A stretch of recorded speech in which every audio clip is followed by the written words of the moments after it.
नमस्कार साथियों, welcome to नाम 2.0। आज के इस वीडियो में हम लोग साथियों बिहार दरोगा से संबंधित बिहार स्पेशल को देखने वाले हैं। जब प्री का एग्ज़ाम हुआ तो साथियों दोनों शिफ्टों में 2 से 3 प्रश्न जो है बिहार स्पेशल से देखने को मिले थे और आपके मेंस में भी 1 से 2 क्वेश्चन बिहार स्पेशल के ज़रूर देखने को मिलेंगे। इस वीडियो में साथियों इंपॉर्टेंट फैक्ट्स बिहार स्पेशल के जो एग्ज़ाम के दृष्टिकोण से काफ़ी ज़्यादा इंपॉर्टेंट है कंप्लीट करने वाले हैं। बिहार स्पेशल के जितने भी इंपॉर्टेंट फैक्ट्स हैं सभी आपको इसमें करवाए जाएंगे, तो वीडियो को शुरू से लेकर अंत तक जरूर देखिएगा। और साथियों भारत की जनगणना और बिहार की जनगणना से भी एग्जाम में प्रश्न पूछे गए थे, उसे हम लोग अगले वीडियो में कंप्लीट करेंगे। अगर साथियों आपने बिहार दरोगा के प्रीवियस वीडियो को नहीं देखा है तो जाकर जरूर देख ले। तो चलिए हम लोग शानदार सेशन की शुरुआत करते हैं बिहार स्पेशल। चैनल पे पहली बार आए हैं, चैनल को सब्सक्राइब कर दें। वीडियो अच्छा लगेगा, कंटेंट अच्छा लगेगा, वीडियो को लाइक कर दोस्तों और ग्रुप में जरूर शेयर कर दीजिएगा। सबसे पहले हम लोग बिहार की बेसिक जानकारी की चर्चा करें। बिहार का जो आधिकारिक नाम है वो बिहार है, आपको पता है। और बिहार की राजधानी पटना है। पटना की स्थापना 1541 ईस्वी में की गई थी। बिहार की इंडस्ट्रियल एंड फाइनेंशियल राजधानी की बात करें तो वो बेगूसराय है। बिहार की स्थापना 1 अप्रैल 1912 को हुई थी। राज्य दिवस हम लोग 22 मार्च को मनाते हैं बिहार दिवस के रूप में। बिहार का जो प्राचीन नाम है वो प्राच्य या पूर्व देश के नाम से बिहार को पूर्व में जाना जाता था। मौर्य काल और गुप्त काल में बिहार को मगध के नाम से जाना जाता था। और 3 फैक्ट्स हैं जिससे एग्जाम में क्वेश्चन पूछे जाते हैं। एक, बंगाल से बिहार को कब अलग किया गया? 22 मार्च 1912, जो कि अस्तित्व में आया था 1 अप्रैल 1912 को। बिहार से उड़ीसा को अलग किया गया 1 अप्रैल 1936। बिहार से झारखंड को अलग किया गया 15 नवंबर सन 2000। ये 3 डेट याद कर लीजिएगा, एग्जाम में डायरेक्ट पूछे जाते हैं। बिहार की राज्य व्यवस्था की बात करें तो बिहार की जो विधायिका है वो द्विसदनीय है। और राज्यों में जिलों की संख्या 38 है और नया जिला आपको पता है 38वां जिला अरवल है, 2001 में अस्तित्व में आया था। बिहार में जिला परिषद की संख्या 38 है। नगर निगम की संख्या बिहार में 19 है। ग्राम पंचायत की संख्या की बात करें तो बिहार में 8406 लगभग ग्राम पंचायतें हैं। अनुमंडल बिहार में 101 है। प्रखंड की बात करें तो लगभग 534 प्रखंड आपको बिहार में देखने को मिलते हैं। बिहार में प्रमंडल की संख्या 9 है। एक प्रमंडल है कोसी प्रमंडल, जिसके अंतर्गत 3 जिले आते हैं। तिरहुत प्रमंडल के अंतर्गत 6 जिले आते हैं। मगध प्रमंडल के अंतर्गत 5 जिले। पूर्णिया के अंतर्गत 4 जिले आते हैं। दरभंगा के अंतर्गत 3 जिले। पटना के अंतर्गत 6 जिले। मुंगेर के अंतर्गत 6 जिले। भागलपुर के अंतर्गत 2 जिले और सारण के अंतर्गत 3 जिले आते हैं। सबसे कम जिले याद रखना है भागलपुर प्रमंडल के अंतर्गत आते हैं। तो ये प्रमंडलों की संख्या हुई। बिहार में कितनी प्रमंडल है? 9। विधानसभा सीटों की बात करें तो बिहार में 243 विधानसभा सीटें हैं। लोकसभा सीट बिहार में 40 है। राज्यसभा सीट आपको पता होना चाहिए 16 है। और विधान परिषद की जो सीट है वो बिहार में 75 है। आरक्षित सीट बिहार में याद रखना है, लोकसभा में 40 सीटों में 6 सीट एससी के लिए आरक्षित है। एसटी के लिए लोकसभा में कोई भी सीट आरक्षित नहीं है। विधानसभा की बात करें तो 40 सीट आपको याद रखना है विधानसभा में आरक्षित है, जिसमें 38 एससी के लिए है और 2 मनिहारी और कटोरिया एसटी के लिए आरक्षित सीटें हैं। ये भी क्वेश्चन कभी कभी एग्जाम में पूछा जाता है। भौगोलिक परिचय की बात करें तो बिहार की जो आकृति है वो आयताकार है। भौगोलिक की स्थिति की बात करें तो 24 डिग्री 20 मिनट 10 सेकेंड से 27 डिग्री 31 मिनट 15 सेकेंड उत्तरी अक्षांश तथा 83 डिग्री 19 मिनट 50 सेकेंड से 88 डिग्री 17 मिनट 40 सेकेंड पूर्वी देशांतर के मध्य आपको याद रखना है उत्तर भारत में निम्न और मध्य गंगा बेसिन में बिहार की स्थिति है। बिहार का क्षेत्रफल पूछा गया क्वेश्चन है 94,163 वर्ग किलोमीटर है, जो कि संपूर्ण भारत के क्षेत्रफल का 2.86% है। क्षेत्रफल की दृष्टि से बिहार का देश में स्थान याद रखना है 12वां है। अगर केंद्र शासित प्रदेश को शामिल कर दिया जाए तो 13वां है। शहरी क्षेत्रफल बिहार का 1095.49 वर्ग किलोमीटर है। ग्रामीण की बात करें तो 92,257.51 वर्ग किलोमीटर बिहार का ग्रामीण क्षेत्रफल है। क्षेत्रफल की दृष्टि से बिहार का सबसे बड़ा जिला पश्चिम चंपारण है, जिसका क्षेत्रफल 5228 वर्ग किलोमीटर है। और क्षेत्रफल की दृष्टि से सबसे छोटा जिला कौन है? शिवहर जिला, 443 वर्ग किलोमीटर इसका क्षेत्रफल है। समुद्र तल से औसत ऊंचाई बिहार की 173 फीट है, जो कि 52.73 मीटर के आसपास आता है। पूर्वी देशांतर की लंबाई की बात करें, उत्तर से दक्षिण जो बिहार की लंबाई है वो 345 किलोमीटर है और पूरब से पश्चिम की लंबाई 483 किलोमीटर है।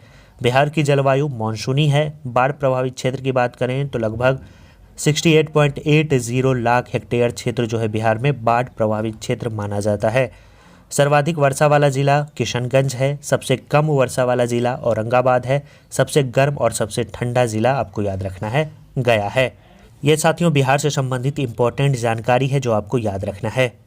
बिहार का जो कुल वन क्षेत्रफल है वो 7380.79 वर्ग किलोमीटर है, जो कि कुल क्षेत्रफल का 7.84% है। औसत वर्षा की बात करें तो 1205 mm है, जो कि औसत वर्षा दिन में अगर काउंट करें तो लगभग एक वर्ष में 53 दिन के आसपास बिहार में वर्षा होती है। भौगोलिक सीमा की बात करें तो बिहार में उत्तर में नेपाल है, पश्चिम में आपको याद रखना है उत्तर प्रदेश, पूरब में पश्चिम बंगाल और दक्षिण में झारखंड है। इसके बाद राज्य की सीमा से 3 राज्य लगे हैं, जैसा कि आपको पता है, पश्चिम बंगाल, उत्तर प्रदेश और झारखंड। बिहार की सीमा से एकमात्र देश लगा है, उत्तर में है नेपाल।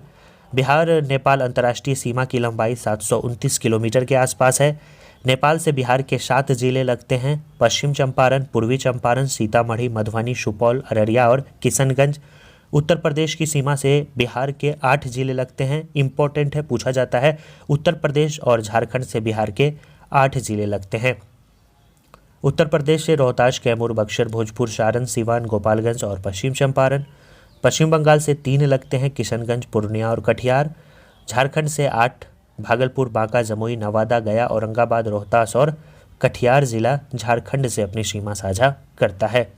बिहार की राजधानी पटना से 9 जिले सटे हुए हैं, जिसमें अरवल, जहानाबाद, नालंदा, लखीसराय, बेगूसराय, समस्तीपुर, वैशाली, सारण और भोजपुर शामिल है। ये साथियों कुछ बेसिक जानकारी है बिहार से संबंधित जो आपको याद होनी चाहिए। यहाँ से एग्जाम में क्वेश्चन कभी कभी देखने को मिलते हैं। अब इम्पोर्टेंट चर्चा करते हैं बिहार के जलप्रपात। बिहार की जलप्रपात की बात करें तो इम्पोर्टेंट है काकोलत जलप्रपात। कहाँ स्थित है? नवादा में स्थित है। मैनी टाइम्स पूछा गया क्वेश्चन है। इसके बाद सुखलदरी जलप्रपात की बात करें तो ये रोहतास में है। दुर्गावती प्री में पूछा गया क्वेश्चन था, कहाँ है? रोहतास में है। धुआकुंड जलप्रपात की बात करें तो रोहतास में है। तिलहर कुंड की बात करें तो कैमूर में है। करकट की बात करें कैमूर में है। जियार कुंड जलप्रपात बिहार के भोजपुर में है। ओखरीन कुंड जलप्रपात रोहतास में है। मझर कुंड जलप्रपात कहाँ स्थित है? सासाराम में है। राकिम कुंड जलप्रपात की बात करें तो वो रोहतास में है। इसके अलावा देवदरी जलप्रपात की बात करें तो रोहतास में है। बिहार के रोहतास जिले में अमूमन जलप्रपात देखने को मिलते हैं, जिसमें जो मोस्ट इंपॉर्टेंट है इनका 4 साथियों डेफिनेटली याद कर लीजिएगा। काकोलत, शुक्लदरी, दुर्गावती और धुआकुंड। कहाँ स्थित है? काकोलत नवादा में है और ये तीनों रोहतास में है। आशा करते हैं जलप्रपात अगर पूछा जाएगा तो आप उसका उत्तर दे पाएंगे। बिहार की प्रमुख झील की बात करें तो बिहार का सबसे इम्पोर्टेंट झील है अनुपम झील। कहाँ है? कैमूर में। इसके अलावा है कांवर या कनवार झील के नाम से हम लोग जानते हैं, जो कि बेगूसराय में है। और एशिया का सबसे बड़ा ताज़ा जल वाला गोखुर झील माना जाता है कांवर झील, और यह बिहार का एकमात्र रामसर स्थल भी है। कुशेश्वर स्थान झील की बात करें तो दरभंगा में है। घोघा झील या गोगा भील झील के नाम से हम लोग जानते हैं, कटिहार जिले में है। सिमरी बख्तियारपुर झील की बात करें तो सहरसा में है। बरीला झील कहाँ है? तो वैशाली में है। ये बिहार की प्रमुख झीलें हुई। बिहार की प्रमुख नहर की बात करें तो पूर्वी सोन नहर किस नदी पे है? नाम से यह स्पष्ट है, सोन नदी। पश्चिम सोन नहर सोन नदी। त्रिवेणी नहर पूछा गया है किस नदी पे है? तो याद रखना है गंडक नदी। कमला नहर कमला नदी। पूर्वी कोशी नहर कोसी नदी। तिरहुत नहर गंडक नदी। तेऊर नहर गंडक नदी। और सकरी नहर की बात करें तो सकरी नदी पर स्थित है यह नहर। बिहार की सिंचाई परियोजना जैसे कोसी नदी परियोजना, सोन नदी परियोजना जो कि बिहार की सबसे पुरानी आधुनिक नहर परियोजना है और 1876 ईस्वी में यह परियोजना की शुरुआत की गई थी। त्रिवेणी नहर परियोजना, इसका निर्माण 1907 में। सकरी नहर परियोजना, इसका निर्माण 1950 में किया गया था। आगे बढ़ते हैं। बिहार की 2 बहुउद्देशीय परियोजना है, जैसे कोसी बहुउद्देशीय परियोजना भारत और नेपाल की संयुक्त परियोजना है। इस पे समझौता 1954 ईस्वी में किया गया था। गंडक बहुउद्देशीय परियोजना जो कि बिहार, यूपी और नेपाल की संयुक्त परियोजना मानी जाती है और इस पे समझौता 1959 में किया गया था। इसके बाद बिहार के प्रमुख अभ्यारण्य की चर्चा करें, जिसमें पहला नंबर पे है सलीम अली जुब्बा शाहनी अभ्यारण्य। यह साथियों रिवीजन है, रिवीजन के फॉर्म में आपको करवा रहे हैं क्योंकि काफ़ी बार आपको करवाया जा चुका है। सलीम अली जुब्बा अभ्यारण्य की बात करें तो सलीम अली जुब्बा शाहनी अभ्यारण्य वैशाली में है। भीम बांध आपको पता होना चाहिए मुंगेर में है। गोगाबिल पक्षी विहार कटिहार में है। गौतम बुद्ध अभ्यारण्य गया में है। कैमूर में है। कांवर झील पक्षी विहार बेगूसराय में। कुशेश्वर स्थान पक्षी विहार कहाँ है? दरभंगा में है। नागी बांध पक्षी अभ्यारण्य की बात करें तो जमुई में है। राजगीर अभ्यारण्य नालंदा में है। संजय गांधी जैविक उद्यान पटना जिले में है। और उदयपुर अभ्यारण्य पूछा गया क्वेश्चन है प्रीवियस ईयर में, पश्चिम चंपारण में है। इसके अलावा वाल्मीकि टाइगर रिजर्व या वाल्मीकि राष्ट्रीय उद्यान जहाँ पे गिद्ध संरक्षण योजना की शुरुआत की गई थी, कहाँ है? तो पश्चिम चंपारण में है। विक्रमशिला गंगा डॉल्फिन अभ्यारण्य कहाँ है? भागलपुर में है। रजौली वन्यजीव अभ्यारण्य बिहार के नवादा में स्थित है। यह प्रमुख अभ्यारण्य है जिससे एग्जाम में क्वेश्चन पूछे जाते हैं।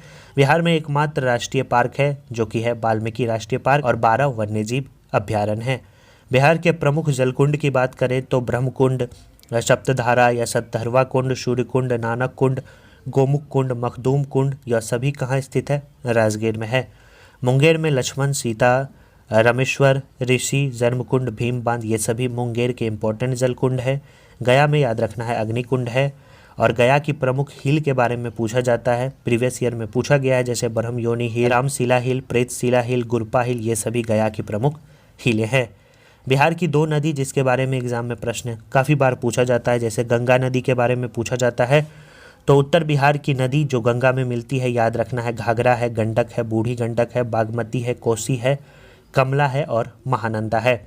दक्षिण बिहार की जो नदियाँ गंगा में मिलती है उसमें कर्मनाशा है, सोन नदी है, पुनपुन नदी है और फल्गु नदी है। बिहार के 12 जिले गंगा नदी के किनारे स्थित हैं जिसमें बक्सर, वैशाली, खगड़िया, भोजपुर, समस्तीपुर, कटिहार, सारण, बेगूसराय, भागलपुर, पटना, मुंगेर और लखीसराय शामिल है। गंगा नदी बिहार के बक्सर जिले में प्रवेश करती है और कटिहार से निकलती है। गंगा नदी की सबसे अधिक लंबाई पटना जिले में और सबसे कम लंबाई लखीसराय में देखने को मिलती है। गंगा नदी कितने प्रमंडल से होकर गुजरती है? तो याद रखना है 9 प्रमंडल में से 7 प्रमंडल के अन्य अन्य जिलों से बिहार में गंगा नदी निकलती है, जैसे पटना, मुंगेर, भागलपुर, सारण, पूर्णिया, तिरहुत, दरभंगा। और बिहार में याद रखना है 2 प्रमंडल ऐसे हैं, मगध और कोसी। इस प्रमंडल में गंगा नदी प्रवेश नहीं करती है या नहीं निकलती है। तो ये गंगा नदी से संबंधित इंपॉर्टेंट फैक्ट्स हैं, याद रखेंगे। इसके बाद कोसी नदी के बारे में पूछा जाता है। कोसी नदी की लंबाई 720 किलोमीटर है। बिहार में लगभग 260 किलोमीटर इसकी लंबाई है। बिहार में जल ग्रहण क्षेत्र 11,410 वर्ग किलोमीटर है। कोसी नदी का जो उद्गम स्थल है वो गोसाई स्थान सप्तकोशिक नेपाल से है। इसे बिहार का शोक भी कहा जाता है, याद रखना है। इसका संगम कुर्सेला के पास, याद रखना है आपको। कोसी नदी गंगा नदी में जाकर मिलती है। यह प्रश्न प्री में पूछा गया था।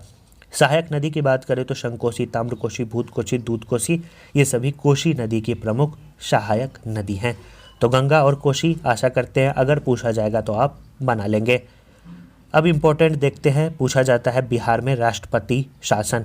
बिहार में अब तक 8 बार राष्ट्रपति शासन लगे हैं। सबसे पहले भोला पासवान शास्त्री जब मुख्यमंत्री हुआ करते थे और नित्यानंद कानूनगो तभी राज्यपाल थे।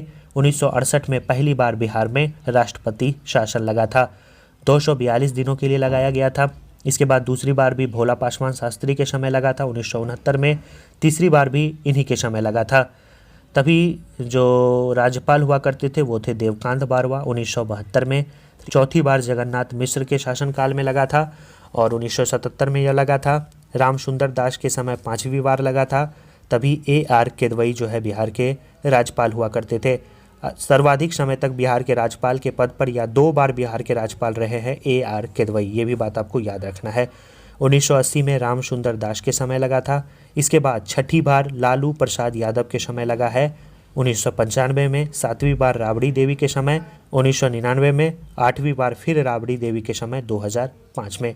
तो यह 8 बार याद रखना है राष्ट्रपति शासन अब तक बिहार में लगाए जा चुके हैं। 3 बार भोला पासवान शास्त्री के समय और 2 बार राबड़ी देवी के समय लगा है। लालू प्रसाद के समय 1995 में।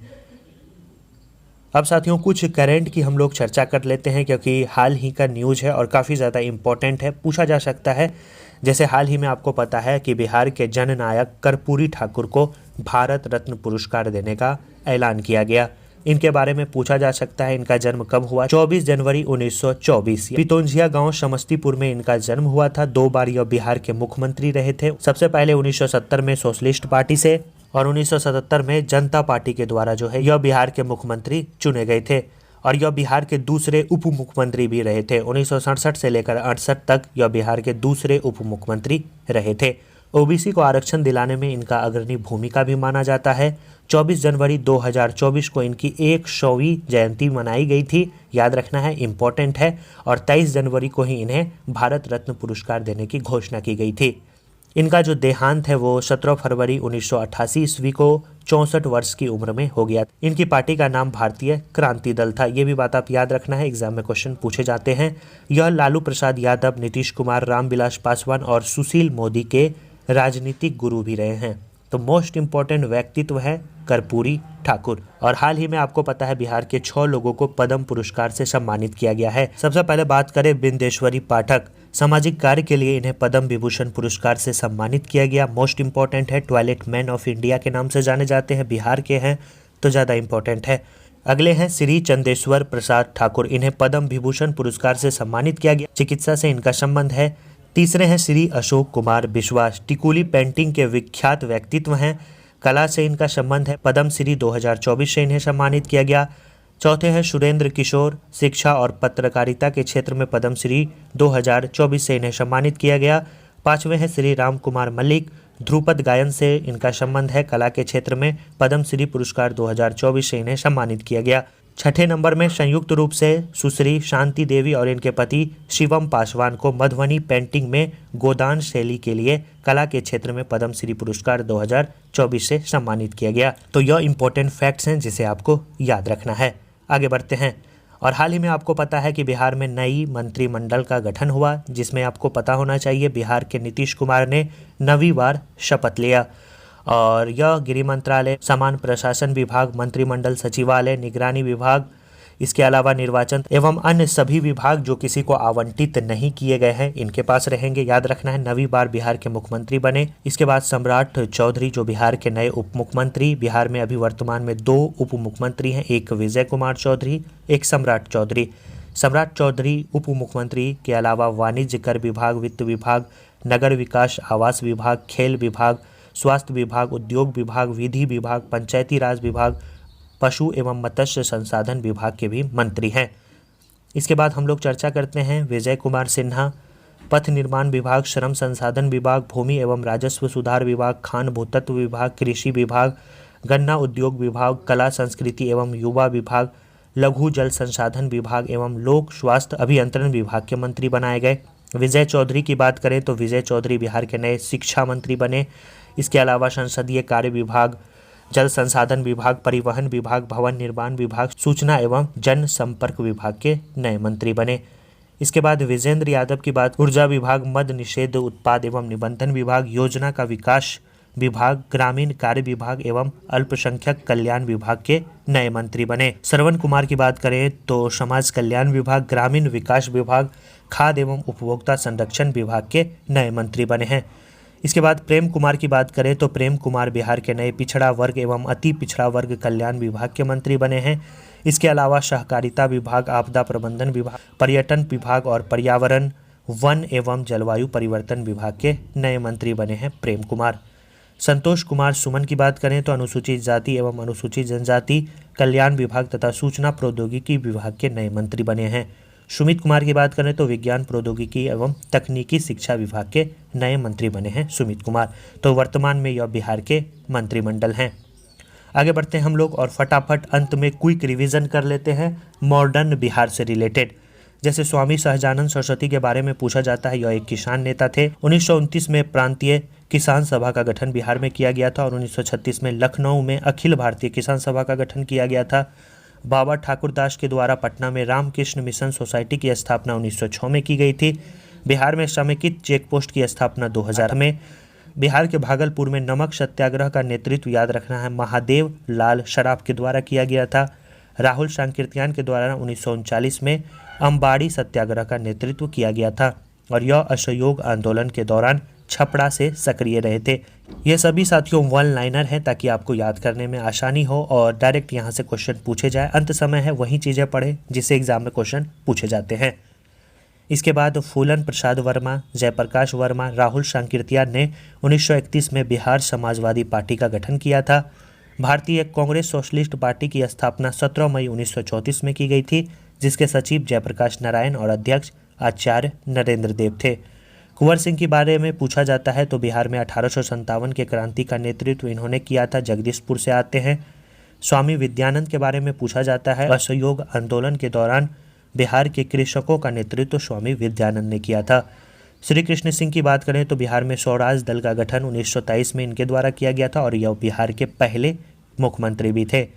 पटना युवक संघ की स्थापना 1927 ईस्वी में मनीन्द्र नारायण राय के द्वारा किया गया। बिहार में 2 कांग्रेस के अधिवेशन हुए हैं, जिसमें 27वां और 37वां दोनों याद रखना है। 27वां 1912 में बंकीपुर में हुआ था, जिसकी अध्यक्षता R.N. माधोलकर के द्वारा की गई थी, और दूसरा गया में हुआ था, जिसकी अध्यक्षता चित्तरंजन दास के द्वारा की गई थी। राजकुमार शुक्ल के बारे में याद रखना है। 1916 के कांग्रेस के लखनऊ अधिवेशन में महात्मा गांधी को चंपारण आने का न्योता इनके द्वारा दिया गया था। राजकुमार शुक्ल जो है मुरली भरौआ गांव के निवासी हैं। S.N. हल्दर 1920 में जमशेदपुर लेबर एसोसिएशन की स्थापना किसके द्वारा? S.N. हल्दर के द्वारा की गई थी। पहले कांग्रेस सभा का नेतृत्व बिहार के पहले मुख्यमंत्री श्री कृष्ण सिंह के द्वारा किया गया था। सचिंद्र नाथ सान्याल ने 1913 में पटना में अनुशीलन समिति की स्थापना की थी। मोहम्मद यूनिस की बात करें तो 1 अप्रैल 1937 में मोहम्मद यूनिस के नेतृत्व में प्रथम मंत्रिमंडल का गठन किया गया था।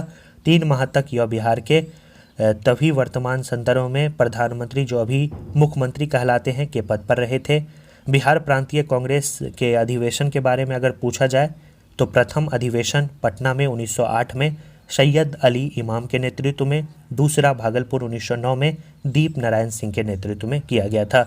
बिहार स्टूडेंट कॉन्फ्रेंस का 16वां अधिवेशन 1921 में हजारीबाग में, जिसकी अध्यक्षता श्रीमती सरला देवी के द्वारा की गई थी।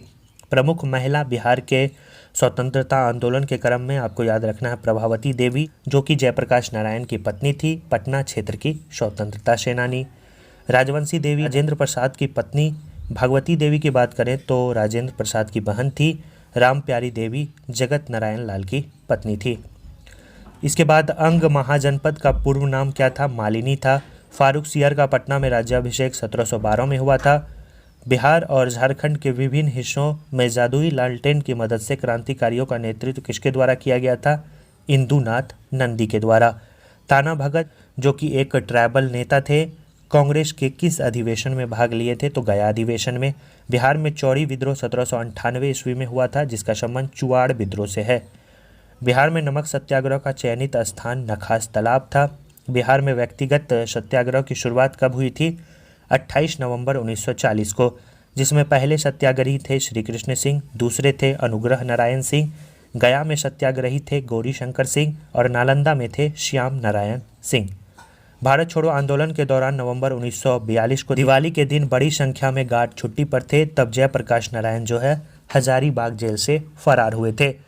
5 जून 1974 को जयप्रकाश नारायण ने इंदिरा गांधी के खिलाफ संपूर्ण क्रांति का नारा दिया था। इंपॉर्टेंट क्वेश्चन है, याद रखेंगे। और साथियों, सविनय अवज्ञा आंदोलन के दौरान छपरा के कैदियों ने नंगी हड़ताल भी की थी। 11 अगस्त 1942 को पटना की स्थिति काफ़ी उत्तेजनापूर्ण थी। इस दिन विद्यार्थियों के एक जुलूस ने सचिवालय भवन के सामने विधायिका की इमारत पर राष्ट्रीय झंडा फहराने की कोशिश भी की थी, और तभी पटना के जो जिला न्यायाधीश थे W.G. आर्चर ने आदेश दिया और पुलिस ने गोलियां चलाई, जिसमें 7 छात्र मारे गए।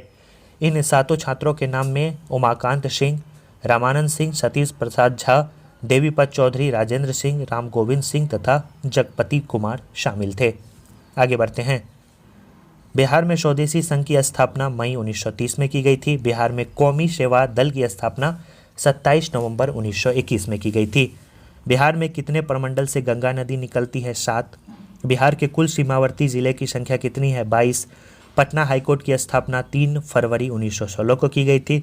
पटना विश्वविद्यालय की स्थापना 1 अक्टूबर 1917। पटना कॉलेज की स्थापना 1863।